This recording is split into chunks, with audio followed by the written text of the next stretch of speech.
Welcome back, everybody, to week number 3 of the PPC. We already got through EU. We're over in Brazil now. GuhRVN joins me to talk through this one, and we've got Rao Esports up against Carnage. And I think these are two teams. You have some tough matchups early in your PPC splits. Now you're going to look to push through. Rao Esports off to a undefeated start, 2-0. Carnage, They faced Parallax last week, so a tougher start for them. But 1-1 up against the number 2 seed in Rao, 2-0. This will be a fun one. Yeah, it's definitely been maybe a little more difficult, I think, for the two teams that have had to face Parallax up to this point, right? Parallax is just kind of running the field in Brazil right now. And Carnage is the one I have slotted at number 2, but because of the standings right now, you do see Rao kind of sitting up there because they're also undefeated. This is the day, I think, more than anything, that I need to see Carnage kind of step up to the plate and knock it out of the park, right? Like, if they can find this in a 3-0, maybe a 3-1, given like a one-map swing over the way of Rao, then they can kind of fight to solidify themselves in that number 2 spot. But if things go wrong for them here, I mean, you're looking at Rao being able to take a pretty solid number 2, maybe even kind of fight Parallax for that number 1 spot, which we'll have to see, I think, in coming weeks as they end up going against them. But it's really that question for trying to fight away from the bottom 2 and realistically trying to be that team that's on the heels of Parallax Gaming right now.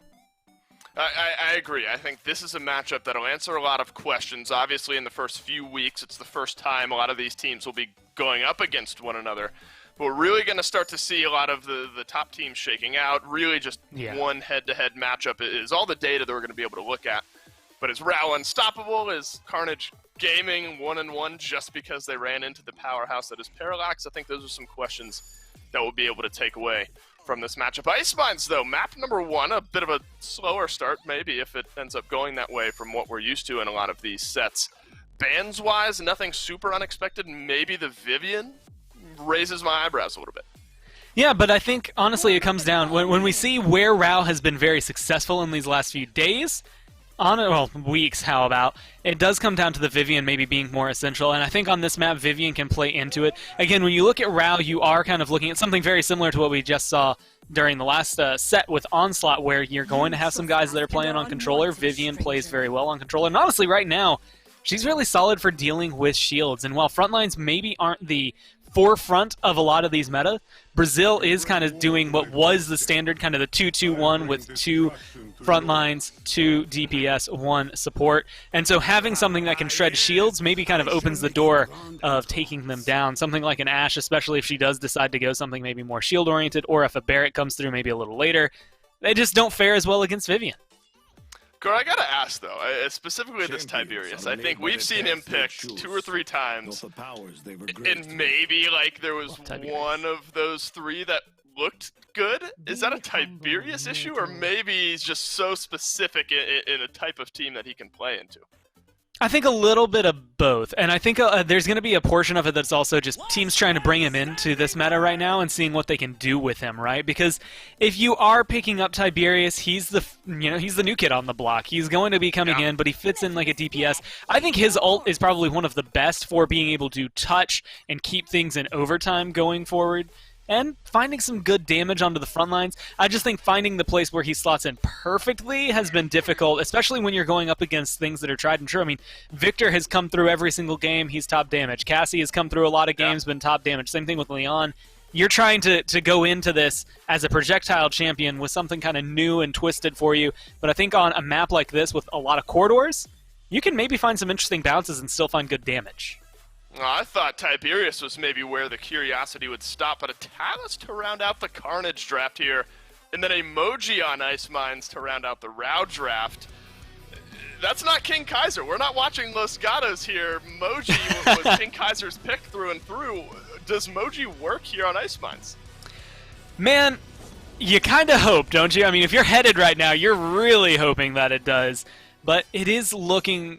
It could look good. Right, I think is the best way to word it. I think there's a little bit of avenue for her to find success, but in that exact same avenue on the other side is utter failure. And it really depends on how you are able to approach it and who exactly you're going against. I think Moji may be up against Ares one-on-one, It's going to depend on how headëd uses his cooldowns more than it's going to depend on maybe his aim and the damage numbers. But if he gets caught out, if GuhRVN, Scooter, someone goes over on the side with Ares, or you just have some help from Aspexy in the backline, maybe this Moji doesn't make it as far, and it makes it a lot more difficult for her to actually start anything off. Well, GuhRVN did start Resilience 1 on that Ashe, so looking for a little bit of that CC reduction to start off, a bit of a different start from what we're used to, but Aspexy has carved himself some nice high ground here and just plugging some damage down into Inara, but headëd catches the first death of this game with GuhRVN answering with the second for Carnage Gaming. 3 members of Rao up on the high ground. That number will decrease. A full 5 sweep. Carnage Gaming off to the races. I don't know if I saw it properly there, but it does look like Tiberius is running the Explosion talent. I can't even remember the name, but it's my favorite because it's a huge chunk of damage, Dave. Yeah, it is so nice. You throw your sword, and if you're able to connect, which, let's face it, on the point fight on Ice Mines, that Viktor's going to be peeking one of 2 windows. You've got a 50-50 chance at the very initial throw of getting it right. And then if you detonate it, it's going to be another 800 that he takes on top of that. Add that in with the fact that Aspexy doesn't really need to see you, can just try to find the right angle to get the bounce to hit you while you're hiding in cover. Viktor's going to be constantly under duress, and that's kind of where I think we're going to see this Tiberius start to kind of fit himself in. If it's a map with tight corridors and he can sit in a nice, comfortable, long-range area, it's going to be dangerous. I want to know how he'll fare in like maps like maybe Bright Marsh and Jag Falls where it's a little close quarters, but here on Ice Mines, I mean, this is looking pretty for him. Well, I was curious as to how it would look, and Aspexy has made it look good to start off game number 1 here in Brazil on Ice Mines, and in the meantime, Carnage Gaming made good on that 1-team sweep to capture point number 1. And Gore, this I think is like a dream start to a push here on Ice Mines. If it's only taken you about 45 seconds to fully sweep the enemy team, you've already claimed this high ground bridge area, this has started off perfectly. Yeah, I mean, you getting aggressive this early on, being able to spend the first minute of the map doing nothing but kind of running yourself forward, it's going to give you a lot of room and time to play with here, which is going to be the main choke point. Once you get under this last bridge, well, it's really difficult to break into the base. If you have a huge team fight win right here, it could come through. And that's actually going to be a big ult. Even though it doesn't get the kill, it gets the damage. Yeah, it sets up a big kill onto that headëd falls. Again on this Moji, maybe haven't quite seen exactly what you would hope for here. If you're Rao knocked around, is not PS1, and Viktor ends up headed back to base. Now it's just really Inara down on that payload. SUKRAN answers with 1 back, that's important, but not important enough. Carnage Gaming, like a knife through butter, they roll this payload in and make it 2-0. Yeah, that went very smoothly for them from the get-go, and no ults really being charged coming into that one, or being used as much, I should say, towards the end there. I think for Rao, you're looking at, man, we need these for the next point fight to just stabilize.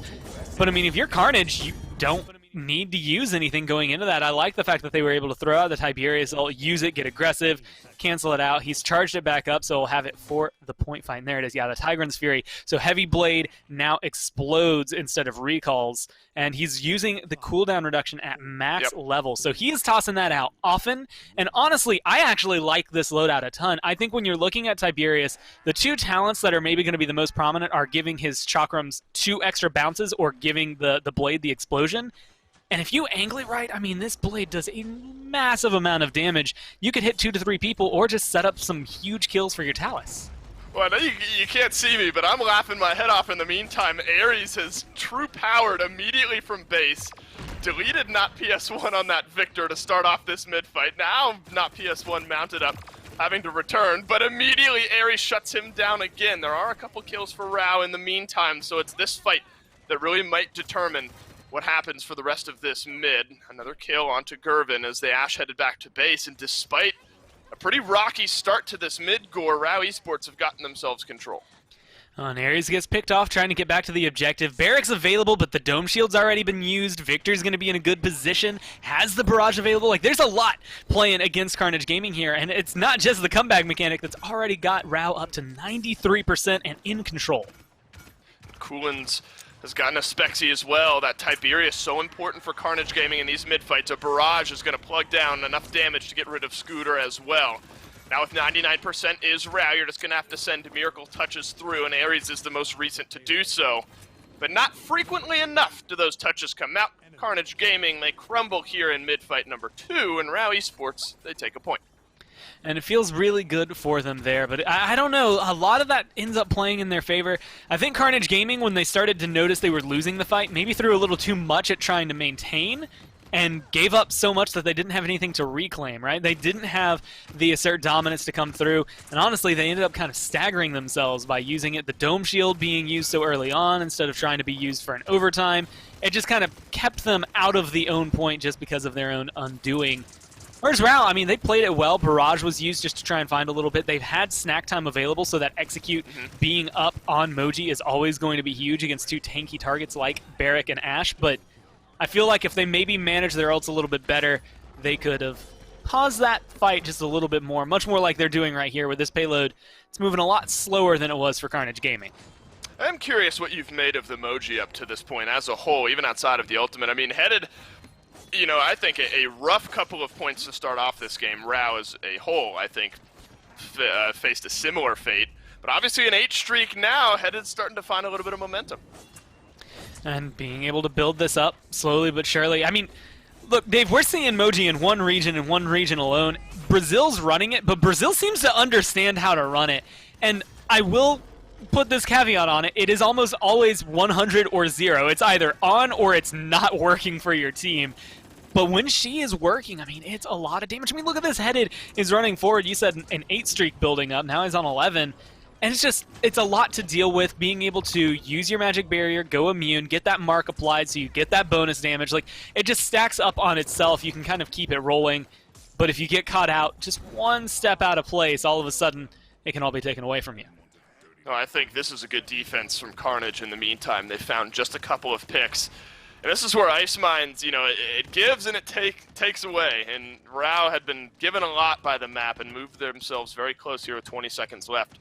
But Carnage Gaming able to answer back with just enough to really make this one more tough for Rao. Certainly still hangs in the balance, though.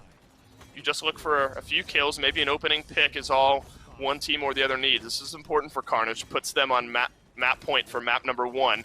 Very low is headëd, has to throw up that magic barrier, but has turned around enough damage to get rid of GuhRVN. Ares falls as well, but important to note that Inara is gone. If you're Rao Esports, now all you have is a Khan to contest down onto that payload. A Dome Shield is going to get dropped here by Barik just to dissuade Rao from moving themselves any further through, but headëd is playing these angles so well. Moving out, poking around a little bit of damage, but now he's got damage coming from every side. Ares back from base, back to base he goes. As headëd finds one more kill, GuhRVN gets rid of the Khan, but now headëd is on point tank control. Scooter rips through that Moji, but the reinforcements are in from Rao, and suddenly it's only Scooter who's left contesting. Ares knocked down for the double kill. Intense moments as Rao ties up this game. Now they are going to have to play a very interesting game going into this next round because of that. They push very hard to get that 2-0. They use the Inflame, but that's realistically the only ult they're truly missing. 64% there on the Barrage, but Viktor charges that up fast enough that, yeah, he won't have it for the initial fight, and honestly, if not PS1 gets taken down as early as he did last round, maybe we're not going to see it at all during the mid. But if he does make it to at least his position here on the mid fight, I expect to see that come through.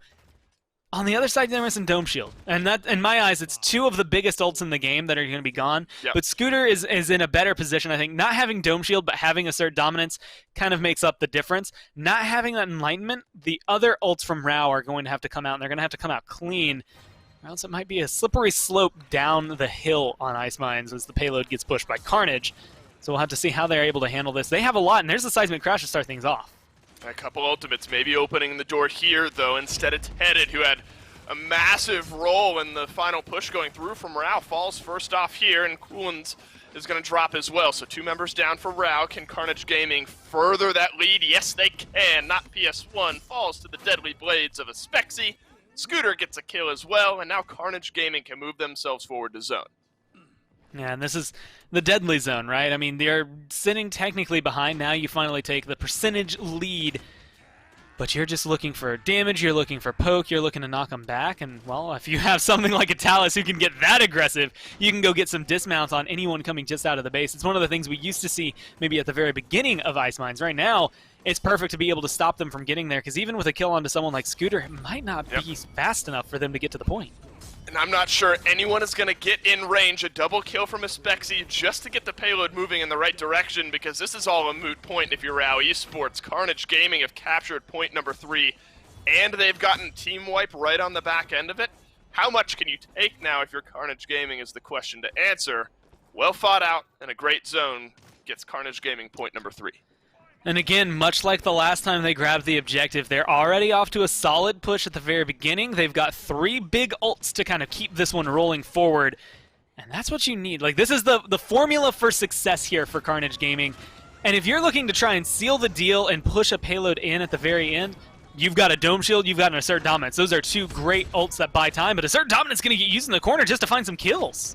That's perfect timing there, GuhRVN locks down 2 and sets up 2 kills. Carnage Gaming have made good on that setup. They do lose their Jenos in the meantime, but Carnage Gaming still 4 members strong, rolling towards the base. This would be a game-ending push should it roll through for Carnage Gaming, and they've gotten themselves a decent zone. I think a lot of this is on not PS1, that Viktor up on the high ground, a massive role to play here on defense. It's going to be, well, maybe more important than he would like for him to be able to come through, especially now that headëd's been eliminated there. Ares gets aggressive, trades it out 1 for 1, but I think realistically you're looking at this Viktor versus this Tiberius right now being the big factor. Dome Shield's already been used, so they have a minute left to try and push this in, and the kills are not coming up in the way of Carnage. In fact, they're getting taken down. It's going to be even more difficult now to try and re-break this choke point as they lose that space. I mean, my eyes fall onto this Jenos. A big through time and space is like a great opener, but other than that, they're going to have to win a fight at a disadvantage, something that Rao definitely have control of. They have the high ground, they have the base. It's everything they would need and more to try and push this to 3-3. Well, I think this is such a hard map to push on, not only just distance, but you know, the areas that the defense is able to control make it so much more difficult to push through, and then especially here at the end when you have someone like a Viktor just dancing back and forth through that window, through time and space. My point doesn't matter. Crimson has found a double kill, a barrage maybe to stall out Carnage Gaming. PS1 does end up finding a kill, but Aspexy has traded one back. A double kill, maybe to end this game. A miracle in flame, but that miracle does not matter. Carnage Gaming, they take this one in 6 points. So this is like, there's a small window in my mind a few minutes ago when I say, hey, a Jenos ult could reopen this. There's no way a Jenos ult is going to be consistent enough, right? It's not something you can bank on ever being something that hits. And that's one of the glories of that ultimate. You can throw it out, see what happens with it. If you get 2 kills, it's sick, but sometimes you aren't going to find those. But then you have moments like that where you hit the 2 kills and you win the game because of it. I mean, that was beautiful from Crimson. 4-4 and 35 on that Jenos. And just being able to find the opener, that absolutely reopens that base and reopens the conversation for conversion there. I mean, Rao, if you're just, I guess 2 members, 1 3 steps to the left and 1 3 steps to the right, all of a sudden we're maybe in a mid-fight right now on 3-3, but that was just very good, well-aimed from Crimson and, well, maybe poorly positioned from Rao. Top damage in the game to Aspexy on this Tiberius. I had questions that needed answering coming into this game, and I think Aspexy did a plenty fine job of answering some of those questions about where Tiberius stands and if he can do some serious work. Yeah, I think what we're going to be seeing out of this is maybe more this loadout, this kind of build, this playstyle. Long-range damage, the chakrams are nice, the ricochets are nice, you can control a lot of areas if you peek, or I guess if you unpeek and try to hide in windows. Tiberius all of a sudden becomes a bigger threat because those ricochets could find you in a place you didn't think they could. But I think it's going to rely very much on that heavy blade kind of getting thrown out. Whether or not the initial throw actually hits, who cares? Because then you just detonate it and you get a good 800 burst in there. In my mind, very similar to like a Viktor grenade in some of these, where it's just like, man, they're just around the corner. I wish I could hit them. Aim it properly, and you still got them on lock.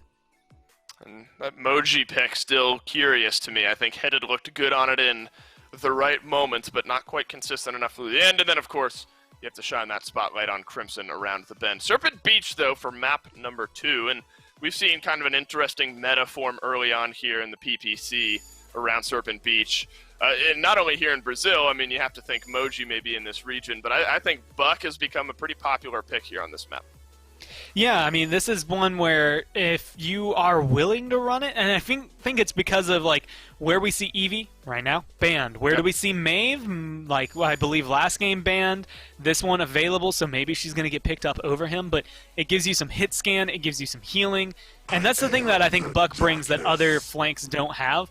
Buck is kind of a tank and something you have to deal with on his own, right? You deal with him, then you move to the rest of the team fight. But he's got a lot of damage, he's got enough self-sustain that a 1v1 might not favor you that much. You're definitely looking at the late game. Cauterize works really well on him, and I think something like an Andro, especially in a 1v1 and a 3-3 point fight, can win that fight. But you have to get to that point, right? You have to be able to successfully traverse your way into a 3-3, into that late game. Yeah, it seems like we have to mention Androxus. He has really planted himself in this meta, not only on Serpent Beach, but just in Paladins meta in general. So I love Rao extending for this Androxus first off. I think an impactful Androxus player, one who can point-blank hit his shots. I think that is enough of a difference maker to kind of push your team over the edge if that's what it comes down to. Pairing it with an Ashe and a Furia as well, I think Rao have a pretty good first 3 picks. Yeah, I mean, that's something that is a winning draft in honestly most regions right now. Depending on where you're going, like if we're in Europe, maybe we're in NA, then all of a sudden we're looking at there being one more support and one more DPS locked in for Rao, but I have a feeling it's still going to be like a tank DPS, something maybe long range to help contend this Viktor. And maybe something, maybe a double off tank wouldn't hurt too much having Furia there. But it's also honestly kind of surprising because I think, especially with the way the regions have been changing, you look at Europe, and I'm going to throw NA under the bus as well. Double support's really big. IO, I think, is really big because of that. But here, you know, that kind of control, especially on a map like this where IO, I think, is maybe one of the better champions to have, she's just forgotten by both teams. I'm excited, actually, you talking about sort of the different regions when we're finally able to get towards these mid-season events and tournaments later in the year when all of these different metas kind of come to a head and start to clash against one another. That's going to be a lot of fun to watch. Now, I was really excited about Rao's draft throughout the first 3, and I still think they've rounded it out quite well. I think we've seen Koga certainly perform, but I think Carnage Gaming as well have drafted very, very well here. Barik paired with a Jenos as well as a Viktor. Maeve, I think a big difference maker here on a map where vertical mobility is so important. Yeah, and I think that's the biggest thing. Vertical mobility opens up the conversation on Serpent Beach more than anything. Not PS1's going to be able to get up into the air, same thing with headëd, but you've got Ares, GuhRVN, who are going to be more than comfortable jumping around just to match you, and then Viktor, who might not be able to get up in the air as much, but now is going to be able to track you while you're flying, I guess is the best way to word it. Like, I mean, you're dashing around as Androxus, and all of a sudden this burst mode, potentially Viktor, is locking you down, or if he goes for anything else, now it is burst mode. It's just a good amount of damage, a good amount of precision, and it's very difficult, I think, to flank something like this, because he can kill you before you get to him. This is a great start for Rao in the meantime. They've completely taken control of that high ground. Poked out a little bit, though, as Ashe has to make her way back. But Aspexy and Ares in a good position to maybe start to make a resurgence. And I think Carnage actually are okay with this. They say, yeah, Rao, you can take the high ground. We're just going to sit on the point. They've gotten themselves 42% here.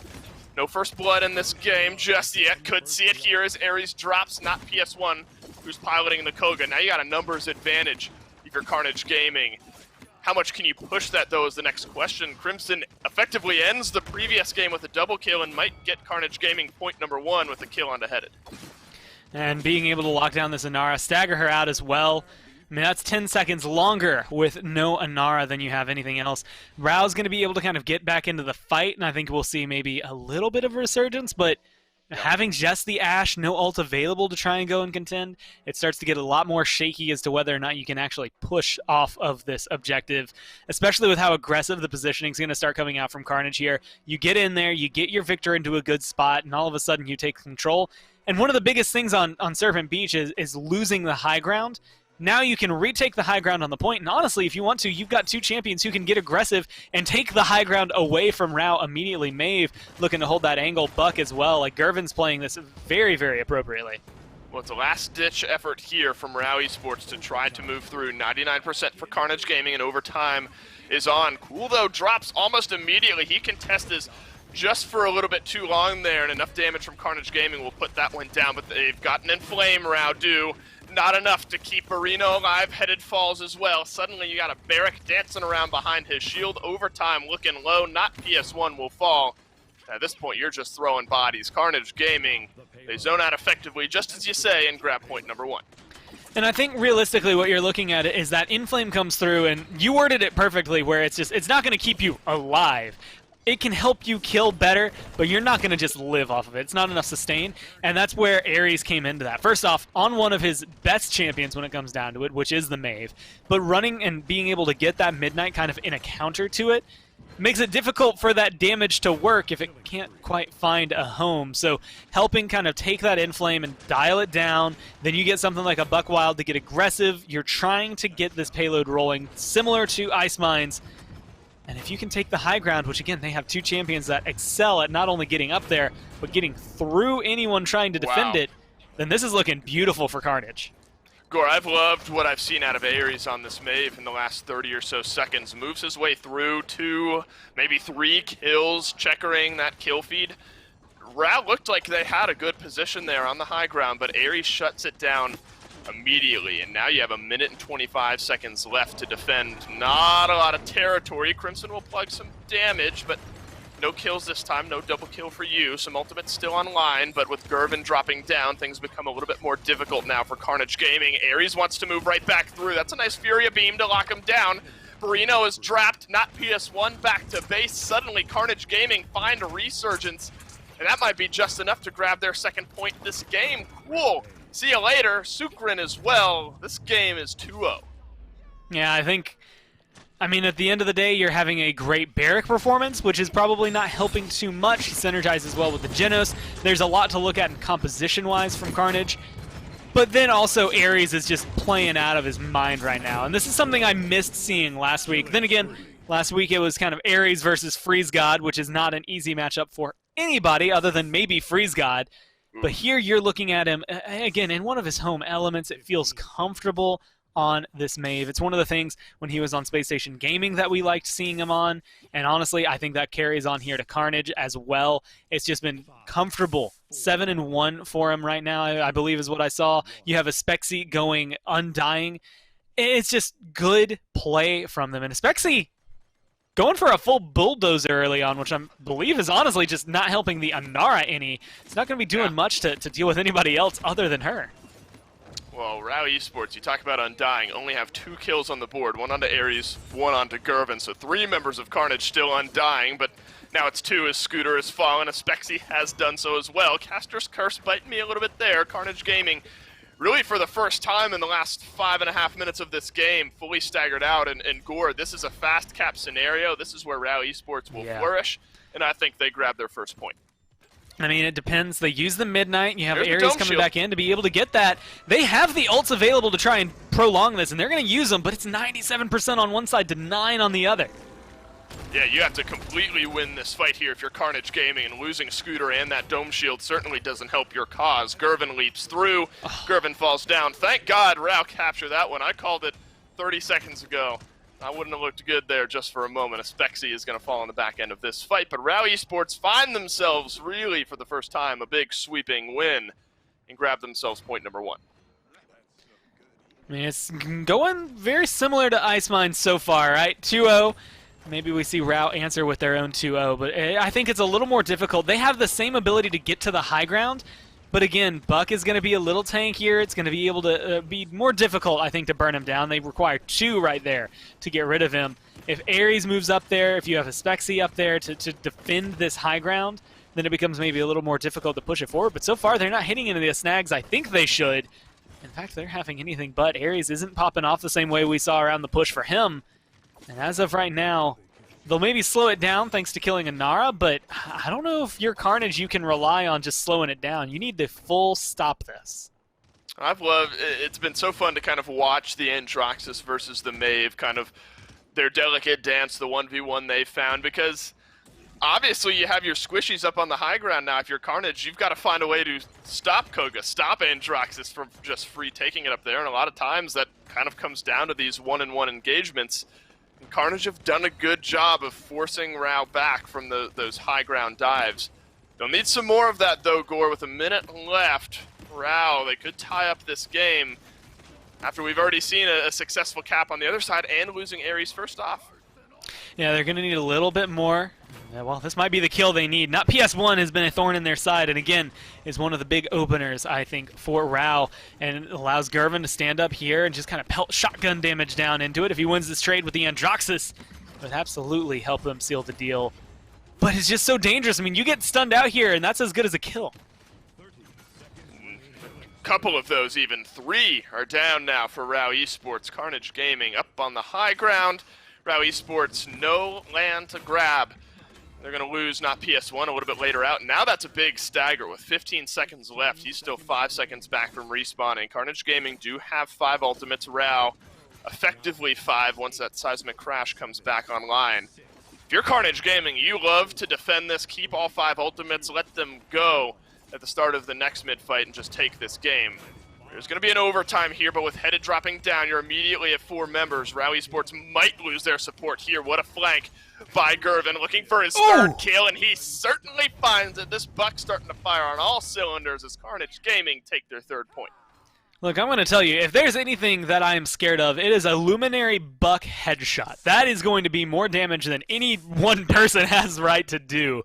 So GuhRVN, again, I think his presence of mind has been one of the biggest things. Only 51,000 damage, and I say only because when you look at it, Aspexy's at 82,000, so about a 30,000, how about math, difference between the two of them there. But the thing is that GuhRVN is knocking people down into the grave. He is burying them with every shot that he fires. That triple kill at the end, I think, is a perfect example of it.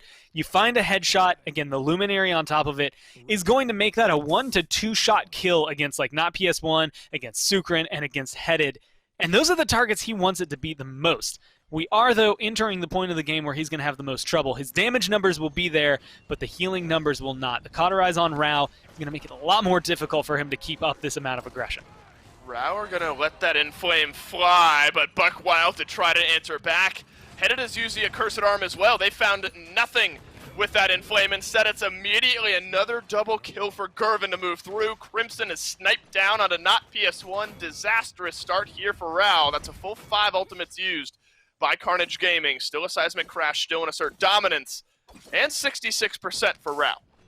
And I'm going to talk about the most gorgeous shot I saw out of that, which was Crimson finding just the toes there. He was only able to get a little bit, but hey, 2,400 damage is 2,400 damage, and it's going to hurt you no matter what. They matched the 66%. Carnage Gaming still have some good control, but as you had pointed out, no ults. Ashe is going to be up and available. Seismic Crash was just used. This is a good chance for Rao to try and fight back.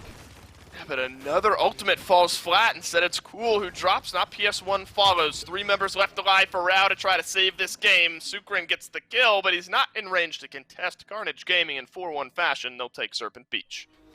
That was just well played. I think having Maeve and Buck on one side, the amount of damage Maeve was able to do early on, Ares goes huge, and then it shifts and kind of pivots in a weird curve over to GuhRVN, who was able to kind of take up that mantle. I mean, 10, 4, and 15 there for Ares, 12, 5, and 14 for GuhRVN.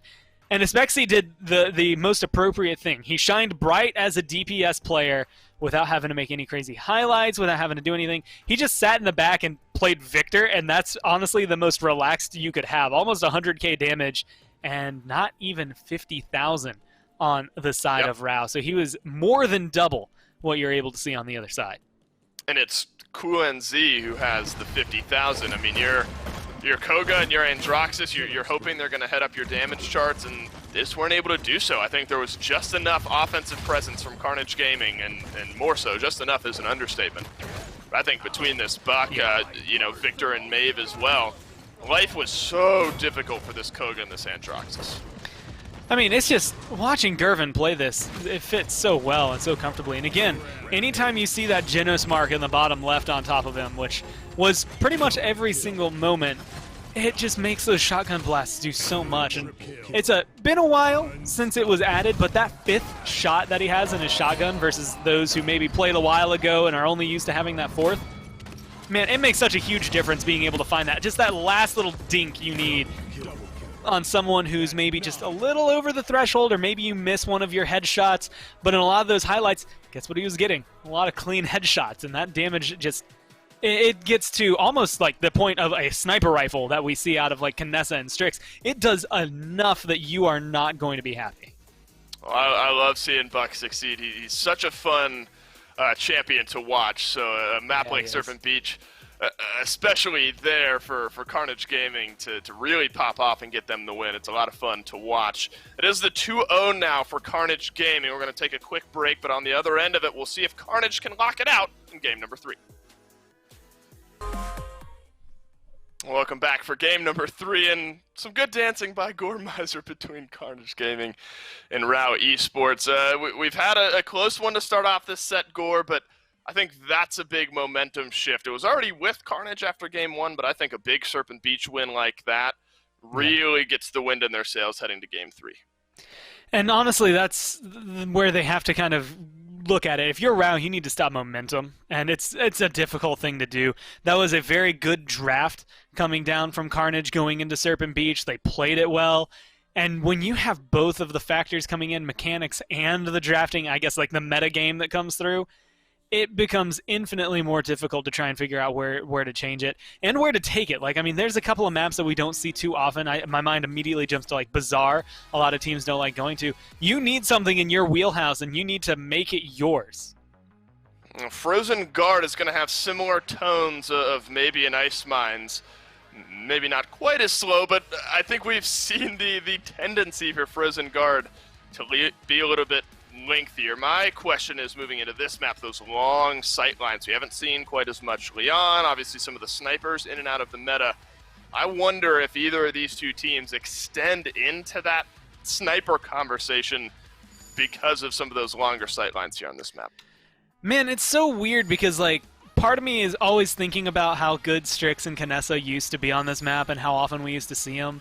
And then the other part of me is also thinking about the fact that they've kind of disappeared from the current meta. I think Viktor is more than likely one of the biggest ones to pick up right now if you bring him here. I wonder what we'll see. I mean, no Eevee bans, no Maeve bans. They're also very potent on this map. And it's interesting that Carnage go for an IO ban just because she's been so vacant for most of Brazil this split. So it's not necessarily something I've come to expect for any of them to pick up. Well, with the healers slightly mitigated thanks to that IO ban, Carnage Gaming are going to extend into the Furia, a champion that we've seen have massive impact not only this year in the PPC, but in all previous iterations. So I like Carnage Gaming maybe sensing something. It's obviously, I think, a decent map for IO, but maybe in scrims and practice, you really know that Rao like this IO. Take her away, put him on the Jenos. Yeah, I mean, not that being that's a able win, to find though, it, right? I mean, you get Viktor, Jenos, Barik, 3 good champions if you're Rao. Again, something I think that is going to enable you to have a really strong, like, 1-2 punch on the mid-fight. But I don't know if it's going to be enough on its own. I want to know what they're going to grab up for the end, because, I mean, Inara over there is going to be very difficult to burn down. And their inherent tankiness on her own, damage reduction that she gets on her own and in her loadout. Then you're going to also have the fact that she can increase her healing. And they go for Lian Talus. They're going full triple DPS. That's how you play this map. It's something that works well, but I don't know if the Talus is the pick. It is Brazil, so it's up to them. They have always loved Talus. I just have to see if it'll actually work. Well, hey, Ares on Talus on Ice Mines in game number 1 of this set had a decent performance. I mean, it was really Tiberius that steals the show in that one. But it definitely didn't look bad, but it's going to be triple DPS up against triple DPS. You know, you have a Jenos for Rao, and I think that just makes the damage numbers simply maybe move in their side. Carnage Gaming, though, they've got a good roster of champions that could help them here in game number 3. Frozen Guard is where we will head. Can Carnage Gaming take the set? That is the next question. Gore, I think Rao, they have themselves a fighting chance after picks and bans. Yeah, I mean, this is a very solid draft for something like Frozen Guard. The biggest thing I'm on the fence about is the Talus, but again, as we both have mentioned at this point, is the fact that Brazil they love Talus. We saw Ares use it well earlier, but we also saw him use the Maeve incredibly well. We saw GuhRVN use this Buck incredibly well. So Talus is going to have to play very carefully around them. A good headshot from a Buck is going to be different, but now he doesn't have that Luminary, so it might not be as easy for him to find, well, a kill just like that. SUKRAN turns around and suddenly the collapse is in from Carnage Gaming. You could see the clear line of communication there. We've got a low Jenos in the back line, and like sharks circling the water, Carnage Gaming move themselves through. They wipe Rao Esports, and now you've got a painful zone to try to break through. That was systematic, right? I mean, they made the call, which was, hey, we have 2 flanks. Go kill the healer. And then the healer was dead. There was nothing else to it. There was no fight. There was nothing in between. They just had an objective, and they completed that objective. And then they turned their sights on everybody else, and they just burned them down one by one. They finally get GuhRVN in retaliation here if you're Rao, but it's just too late. Well, that's about all she wrote. This is a big 1v1. Aspexy turns around the damage onto coolNZ. Lian not hitting the shots when she needed to, and that's going to be point number 1 and a good start to this payload roll from Carnage Gaming. But one thing I brought up in picks and bans, obviously the longer sight lines, most of them on this defensive stand, this large archway right in front of your base, you're going to have plenty of range to kind of poke through. Do you like Carnage Gaming's composition for kind of breaking through some of the onslaught that Rao are going to have? Man, it puts a lot of pressure on Cassie more than anything. Like right here, you still have some flanks fighting that is going to be very important. The healing is going to be very important to keep your payload rolling. And maybe it's not as easy as, though they're doing it, for Rao to find a defense for the first half. It's the second half of the push that I think is going to be just a pain for Carnage, because it's wide open no man's land. Aspexy has to go huge on this Cassie to be able to open it, or you have to have Ares find a perfect position, the same thing with GuhRVN, to get up here where he is going onto the high ground to strip it away from Rao. Gore, this is brutal right now for Rao. I think a perfectly timed midnight from Ares right when things were looking iffy for Carnage Gaming. The lights go out, and they're able to take a deep breath, turn it around. Ares rejoined the fight, completely blew that right-hand side out of the water, and now Rao Esports back and respawning, and it's not gonna matter. Point number 2 rolls itself in. They use the Inflame, Scout and Midnight as well, but they still got a Buck Wild, still got a Seismic Crash. That was methodical from Carnage. And Ares being so potent here on the Maeve that he was able to get 53% back on that Midnight. Means it could still play a role here, but Rao, well, they never had a chance to defend, so they never had a chance to use anything to try and defend, which puts them in a much better ultimate position coming in against Carnage Gaming. I think a really good play from GuhRVN and a really good ult maybe from Scooter could potentially lock down enough kills early on that the rest can charge their ults and have them for a fight where Rao dropped them. But if I'm Barinoo, I have my ult pretty much when I need it, which is going to be right around the time he's getting low to buy himself some time, since Jenos won't be able to get him that much healing. Talus can isolate someone on the side, which I wouldn't be surprised to maybe see him go for it, or use it to get back into the fight after a death. Gore, it's the same exact start for Carnage. They're not able to find the kills just yet, but suddenly they do. 3 members, all 3 DPSs missing from Rao. Gore, this is probably the cleanest I've seen a team play on this map. You can see a clear decision-making pattern for Carnage, and you can't even play by play. It immediately deleted all 5 members of Rao.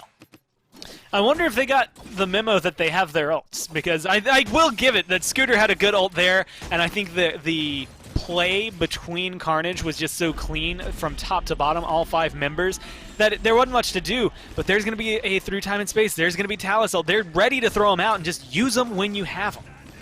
I haven't found anything. Finally, GuhRVN drops, but Barinoo does the same through his Dome Shield as well. Overtime on, overtime expiring, but when you play triple DPS, you lose your only tank.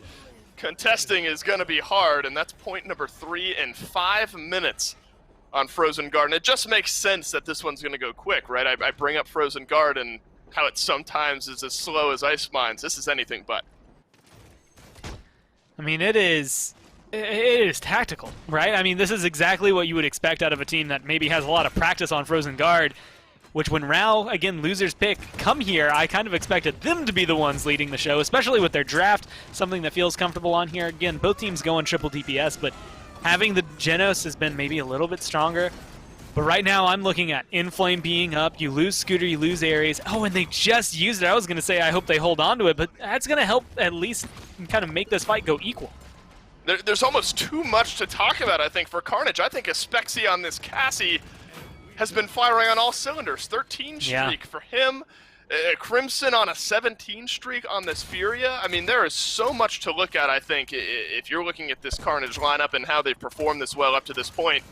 Then it's just all 5 members, plain and simple. Now they've got a chance to win the game with Cool dropping down. Aspexy hits the important shots. 1 minute and 15 seconds left to get this one done. A Scout, a Buck Wild, both ready to go, but Barinoo is low, and who else but Aspexy finishes him off. That's a 4-0 on Frozen Guard to take this set. Carnage Gaming, they got more convincing as we went on. I mean, I guess I said it coming into this, which was that I wanted to see Carnage just clean sweep with this one in order to make sure that things go their way and that they can maybe showcase what strengths they have in Brazil and that they deserve to be number 2. And I think that's going to be a big one, a nice clean victory throughout all of that. And man, I was talking about Ares and GuhRVN a lot. You mentioned Aspexy, and he was kind of not even the silent killer. He was pretty loud about it. 12-0-3. He had a perfect game there. And man, I don't know if you can ask for much more out of your DPS players. The top damages, they get all the kills, one goes undying. They didn't even need Scooter towards the end there. I mean, they got, at least 30% of that push without the Inara. Yeah, Gore, I said it after point number 3 was captured by Carnage, the second mid-fight. I think this specifically is one of the cleanest games we've maybe seen up to this point. I mean, there's so many, and definitely there are some teams that have gotten close. But you could tell right off the get-go, literally point fight number 1, what Carnage Gaming wanted to do this game. Let's send both of our flanks to dive the back line. If we can get a numbers advantage, we'll turn it around. This is a very nice seismic crash. It turned around into a couple of kills. But the communication is there, and I think this does answer a lot of questions that I had coming into this set.